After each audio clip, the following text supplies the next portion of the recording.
ده حتى عمي لما جه طالبك بحقه بعد السنين دي كلها. بابا. نعم يا ابني.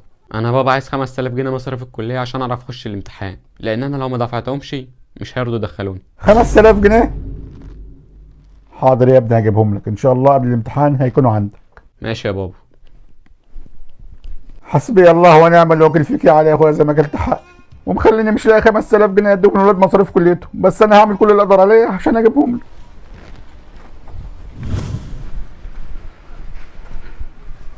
السلام عليكم. وعليكم السلام يا حاج، اتفضل امرني اجيب لحضرتك ايه. الامر لله يا ابني، الحقيقه انا كنت جاي اسال على اي شغل عندك.